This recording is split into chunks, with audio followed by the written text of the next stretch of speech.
Hello, my friends. Let's talk about recreators.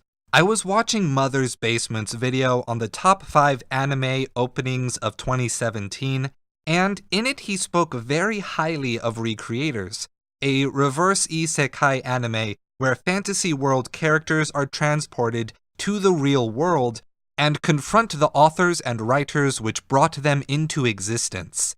This anime initially missed my vision, but Mother's Basement drew an intriguing comparison. He stated that the dry seabed imagery in the opening of Recreators was an allusion to Friedrich Nietzsche's metaphor of an open ocean symbolizing free action and possibility for the human race once it has lost the ability, or perhaps habit, of seeing essence or purpose as a predetermined absolute, particularly in the rejection of humanity's strongest conception of essentialism, the concept of God.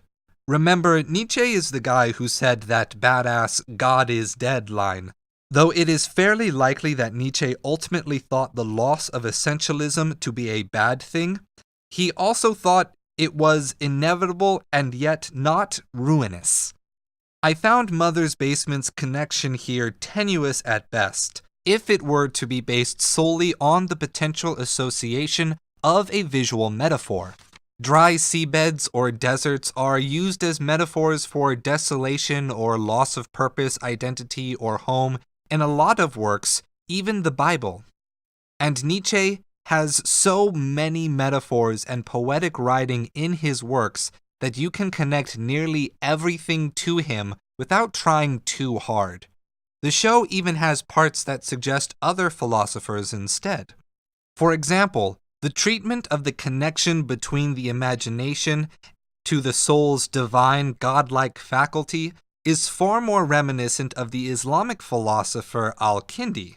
However, Recreators is a show about absolutely created beings questioning or rejecting their authors, their gods. And that certainly sounds like Nietzsche. So let's take a look at how this show was crafted and what makes its philosophical message. If you're fresh on your Nietzschean philosophy and your German to English puns, you'll appreciate the joke I just made. From the first episode, the "God is dead" question is clearly not the connection. The "God is dead" quote is not an assertion by Nietzsche that the atheist assertion is accurate, but that society cannot sustain an accurate belief in the Christian God anymore, and that the belief will inevitably collapse. However, the fictional characters obviously can affirm and maintain belief in their authors as their gods. It also does not appear to start any commentary on the will to power because of a confusing mix of supremely violent force on the part of the fictional characters and supreme social craft control on the part of the authors. What is alluded to in episode 1 and 2 is Nietzsche's concept of the revolt of slave morality, which involves the distinction between the good versus bad morality of the ancient Greeks and the good versus evil morality of medieval and Christian philosophy. According to Nietzsche, good versus bad morality focused on individual excellence and virtue, and deciding some qualities to be worse had no issue with deciding some people to be better and thus worthy of forcing hierarchy and rule onto others.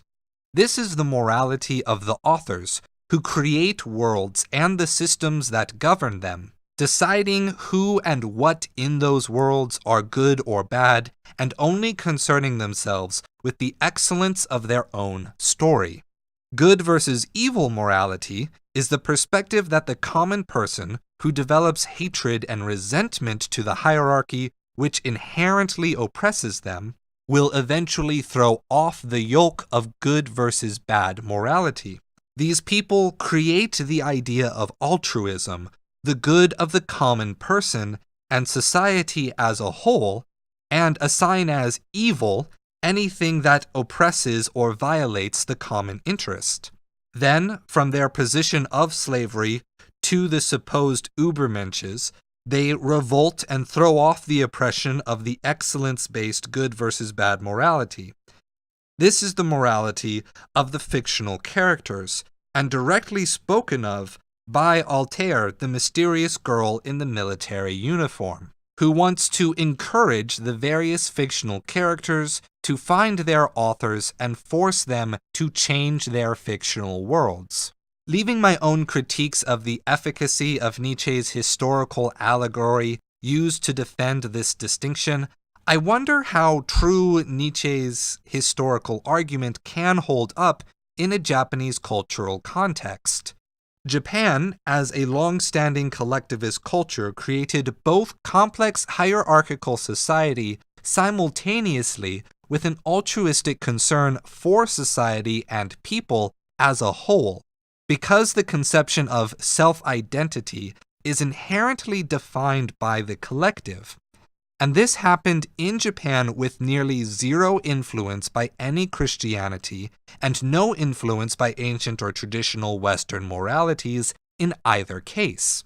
And philosophy must ultimately use all histories as its dataset when trying to establish a meta-ethical narrative. Regardless, Recreators firmly establishes Altair as representing the revolution of the slave morality. In the second half of the series, Altair is revealed to be a creation that continues to grow in power because of the creative will of the masses, not any single Ubermensch creator. Altair is a meme, and her position of being the weaker character is further described in episode 15 when Blitz Talker explains how her weakness is something that empowers and strengthens the weak, even while simultaneously being infinitely powerful. The inverse of this is demonstrated by progressively exposing how limited the authors are by playing up personality flaws and showing their ultimate reliance on acceptance by the fandom for their final showdown plan to work. Before the climax of the show takes place, both sides have embraced the morality of the common man. This has always been a sticking point for me. Nietzsche's philosophy is 100% against this change in the moral sense of society, seeing it as weakness oppressing the strong, and using words like slavery to insult and ridicule it. Yet, were the Ubermensches actually superior people, wouldn't they be great enough to prevent the inversion of power and morality in the first place? By Nietzsche's own view, in our history, they certainly weren't able to prevent the rise of Christianity, which created this ethic. And in Recreators, the inversion of morality came fast and subtle, which is consistent with Nietzsche's genealogy of ethics.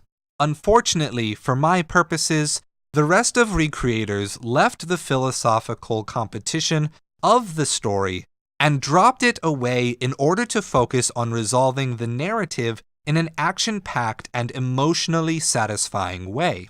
Though I did feel that Magical Slayer Mamika unfortunately foreshadowed how the resolution of the plot would take place with a series of Deus Ex Machina, and I was disappointed how they slid the rules of murder chick superpowers from getting someone to believe a lie told about another lie to make it real, to just believe the impossible hard enough.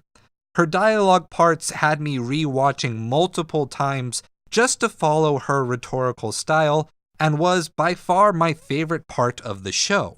But in this case, I'll leave it to you, my friends. Do you think the author's victory proved the good versus bad morality? Or did the good versus evil, the slave morality of Altair, successfully change their world? Thanks for watching. If you enjoyed the show, subscribe and ring the notification bell. We don't pay anyone to advertise, so the only way we can grow our community is with your help. Thanks again, and remember, stay true. 嘘の嘘、それはくるりと裏返る。